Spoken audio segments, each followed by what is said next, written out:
So what's up? It's been a minute since my last video. The last time you guys saw me, I was still in my apartment for college, but I am back home now to the dismay of my parents. But you guys can see my setup now that I'm back. I got the G9, it's the 3090 or whatever, but I have this weird setup right now just for recording this video because I'm lazy, but let's see how it goes. So this video is going to be about my new sound system, as you could probably tell from the title. So it's an Airpulse A100 and an SVS PB 2000Pro. So you could probably find unboxings and all those on YouTube anyway. So let's get into the actual stuff, like the specs as usual in my videos, and then I'll, get some pictures and stuff, video of the actual speakers. And I'll show you some of the stuff people don't really show you about the A100s, like when you plug into your laptop with USB and all that as well. So let's get into it. I'll start recording my screen and everything. Alright, so let me open up the browser. So first, let's look at the Airpulse A100. So as you guys know, I made a video about the Edifier S350DB, which I really liked. So the Airpulse line is basically Edifier's high end. It's designed by the same guy, Phil Jones. And I really like the sound of the Edifier, so it made sense to upgrade in the same direction. So as you can see here, active speaker system. I didn't want to go through all the amplification and all that. I had to keep it in a relative budget as well. So let me scroll down to some more important stuff. So what really stood out to me about these is it's a horn-loaded ribbon tweeter. So I really wanted the ribbon tweeter for those, high-end and better vocals. And then I really like the horn-loaded speakers for the sound staging and better imaging. So along with that, it has a mid-woofer, as any bookshelf speakers do. Something special about it, I believe it was like an underhung design, neodymium magnets. Internal wiring is transparent. It has Texas Instrument Class D amplifiers. You can take in 768 kilohertz to eventually play at 40. If you're into that, you can read through all this, but the basics of it are its range is 52 to 40 kilohertz, which is what I was looking for, if you saw my Sennheiser video. So well, they have drivers. You only need them for Windows. I'll show you that software, like I said, that you usually don't see on YouTube. But that's about the spec for these. Let's get into the subwoofer. Let's go through the specs on this to really get into it. So when I was researching subwoofers, there was SVS, there was, HSU research, there's Rhythmic, and then there was a couple of other brands, but SVS seemed like the best, bang for the buck. So full tech specs, yeah, but as you can see, it is 16 to 290. Plus or minus 3 decibels is important. So basically, I just wanted a subwoofer that actually made like real bass, for drums to sound like drums instead of just vibrations. And of course, for that very low end that I hadn't gotten before, like the Edifier subwoofer cut off at 40 hertz. So that 16 is definitely, you can definitely notice it. The SVS people call it, subterranean, and it really is. You can feel it throughout the house. Now that we've kind of briefly looked at the specs, let's look at the actual speakers, because I'm pretty sure you guys can look at the websites yourselves. But before that, it's time for some copyright-free music. You already know. Already searched it up.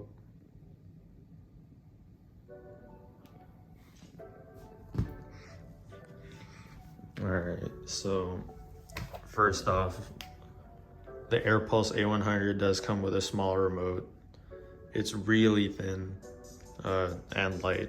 I honestly like it. I barely touch it though, just use volume controls on the phone or laptop. The Bluetooth, it does have like the Texas Instrument, so the Bluetooth does sound pretty good anyway.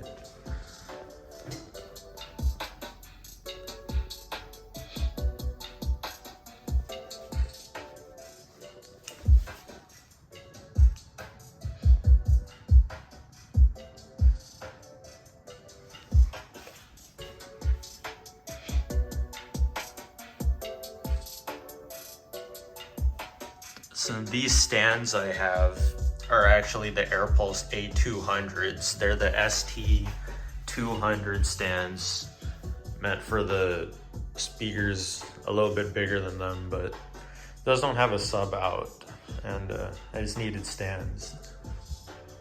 So let's take a look at the back.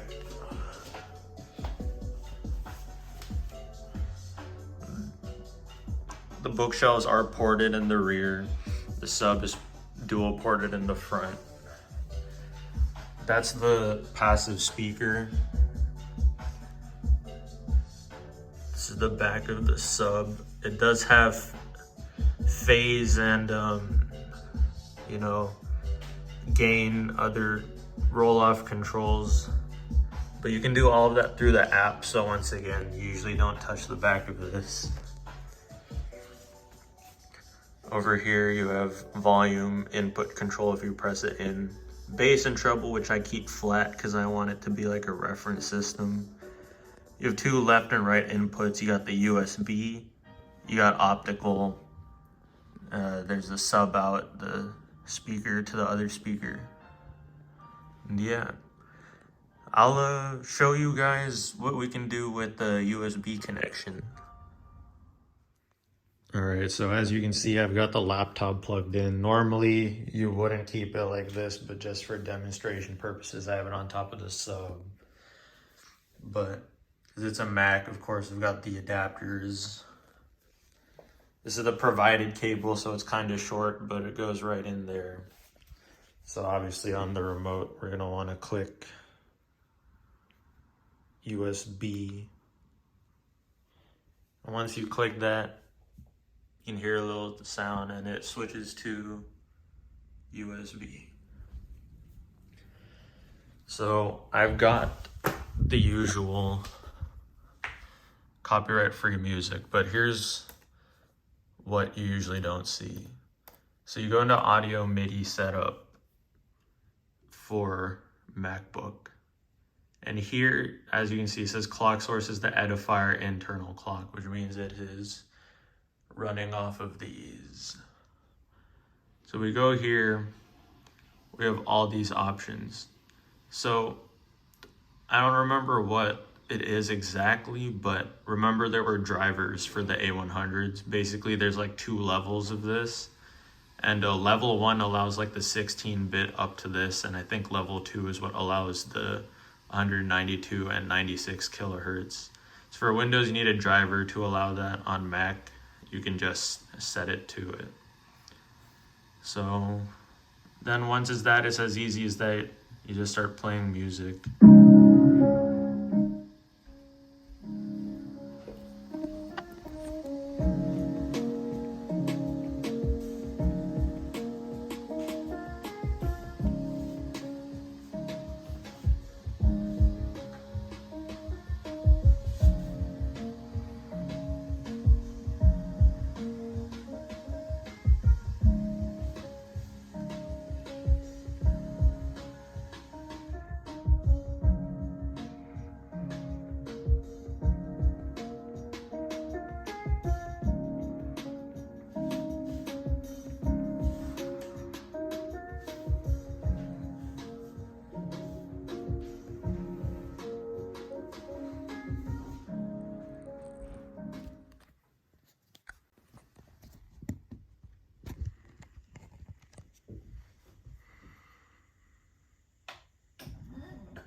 Well, we're back.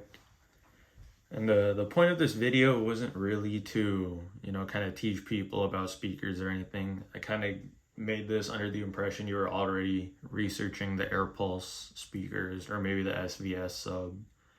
So along with that, I didn't record anything about the SVS app because you could probably find a bunch about that online already. Which is also why I showed you, setting up using the Edifier internal clock and stuff, because I hadn't seen anything like that online while I was researching these products. So, but yeah, other than that, I wanted to give you guys my honest opinion about them, I really, really do enjoy them. I said that about my Edifiers, and then I got the Sennheiser HD 600s, and it's kind of like a perfect match between those. You get the high frequency response of the headphones. It's like listening to headphones but in open speakers. It's the first time I've had speakers like that. The sound staging is like really nice. You have the left and right like I had on the headphones, but you get the forward and back that people are talking about on like really high-end headphones and all that. And the subwoofer, of course, finally real bass, very low extension, which I love for the rap songs, but then for older music and Indian songs, drums finally sound like drums, On the tweeters, cymbals finally sound like cymbals. You can, the instrumental separation is very apparent. People, Phil Jones was saying that these speakers were, kind of like very good with their spatial audio. He said they were kind of I don't know, he phrased it very weirdly, but I would agree with what he said, and I really do enjoy these speakers.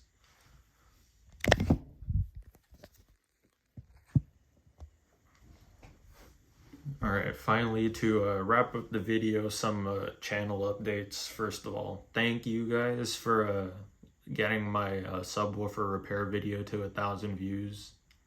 And yeah, thank you. My budget speaker videos are getting to like 200, 300. Making progress. We're getting there. I'm thinking about making some gaming videos, of course, with my monitor and stuff. Probably just like GTA 5, but with like a lot of cheats and random just me having fun. I don't know, we'll see where that goes, but yeah, let me know in the comments if anyone wants to see any specific videos. I can talk about my SSD, probably just research any other tech or whatever, but yeah, Chigami out.